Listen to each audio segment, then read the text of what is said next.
Bonjour et bon dimanche, chers amis, chers chercheurs de Dieu, chers fidèles du Christ ou même fréquenteurs des réseaux sociaux. Eh bien, nous continuons notre bonne marche de connaissance de Jésus. Nous voici rendus au 25e dimanche de l'an de grâce A. Et aujourd'hui, l'Église nous donne de nous souvenir de Saint Silouane, un charpentier russe devenu moine et qui est décédé en 1938. Pour les besoins, si jamais la vie de ce frère dans la foi t'intéressait, eh bien voilà, tu as le nom, il suffit juste de faire des recherches. Aujourd'hui, nous est donné de découvrir, de grandir dans la connaissance de notre Dieu, à travers Isaïe 55, 6 à 9, le psaume 144, l'épître de Paul aux Philippiens au chapitre 1, versets 20, 24 et puis 27, et l'évangile de Matthieu au chapitre 20, versets 1 à 16. Chacune de ces lectures est un pain de vie, chacune de ces lectures est une lumière pour t'aider, pour nous aider à grandir, à marcher vers le royaume des cieux, projet que Jésus nous décline, un projet qu'il précise pour chacun de nous. Et puis aujourd'hui, avec Isaïe, eh bien, nous remarquons et avec un point d'insistance, rechercher le Seigneur.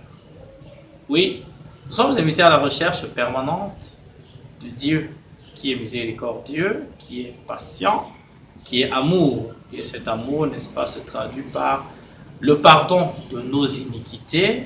Cet amour va se traduire par l'accueil de tout homme du moment que celui-ci se remet sur le droit chemin ou demeure sur le droit chemin. Voilà qui vient préciser pour chacun de nous qu'être chrétien est avant tout être un chercheur permanent de Dieu.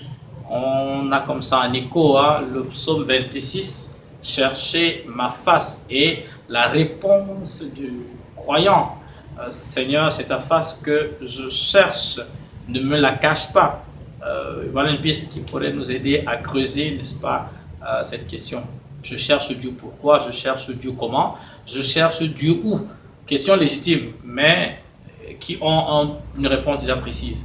Isaïe nous invite à rechercher le Dieu trois fois saint. On aurait dit le Dieu d'Abraham, le Dieu d'Isaac, le Dieu de Jacob. Eh bien, on peut les convoquer pour que chacun nous dise quelle aura été son expérience de ce Dieu. Oui, demeurons des chercheurs de Dieu.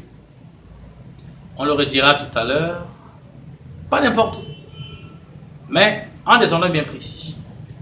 Jésus parlant de la vie, c'est la famille, c'est mon ménage, c'est mon école, mon collège, mon université, mon quartier, c'est mon lieu de travail, c'est partout où je me trouve, où je dois être un chercheur de Dieu, mieux un missionnaire de celui-ci.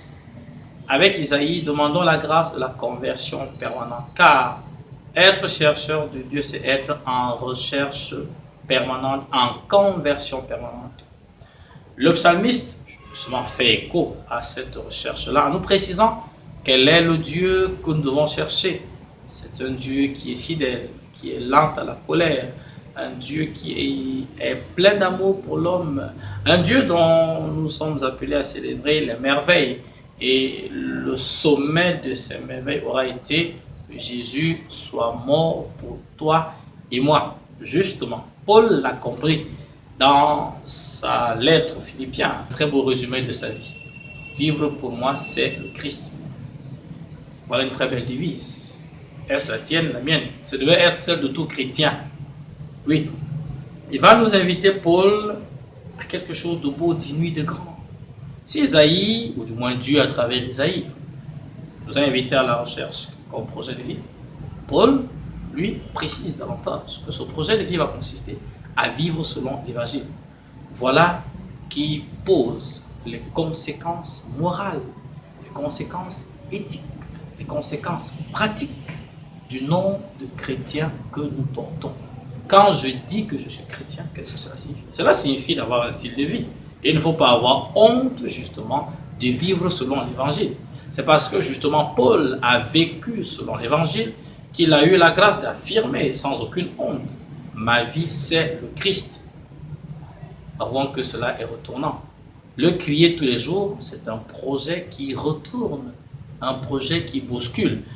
J'ai envie de dire que Jésus était quelqu'un qui nous a invités à apprendre à mettre les choses sans dessus, dessous. Oui, avec Jésus-Christ, il y a des barrières qui sautent, il y a des barrières qui volent. Et par conséquent, il faut être assis sur ces deux jambes. Bien, que nous retrouvions donc avec Paul ce projet. Je vis selon l'évangile, j'applique l'évangile dans ma vie.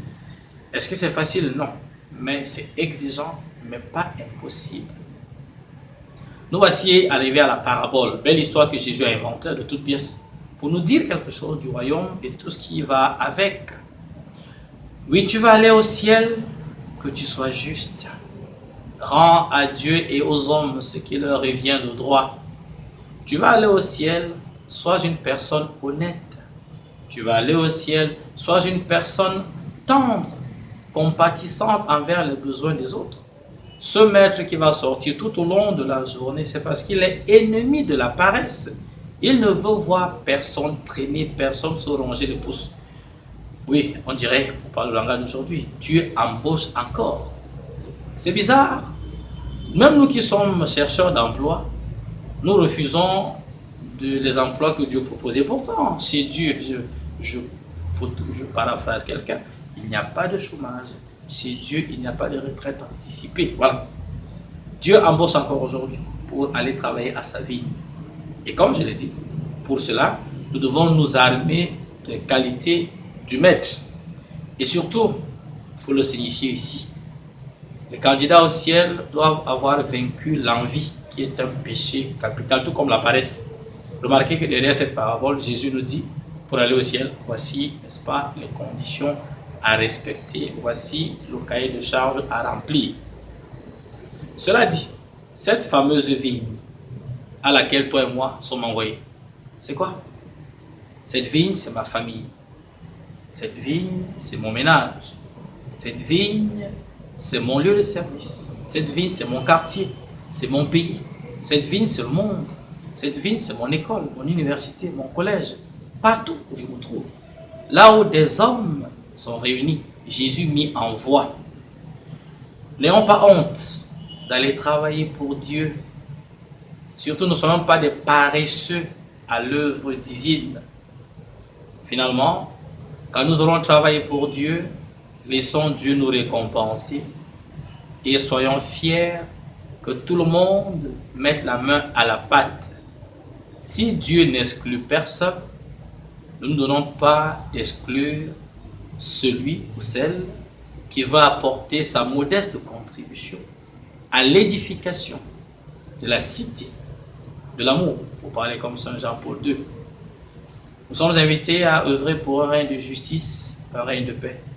Et toutes les compétences, toutes les connaissances sont la bienvenue à condition qu'elles confessent que Jésus est le Maître et le Seigneur.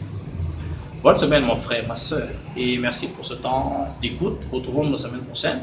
D'ici là, que notre semaine soit bénie, ainsi que tout ce que tu voudras entreprendre au nom de Jésus notre Seigneur.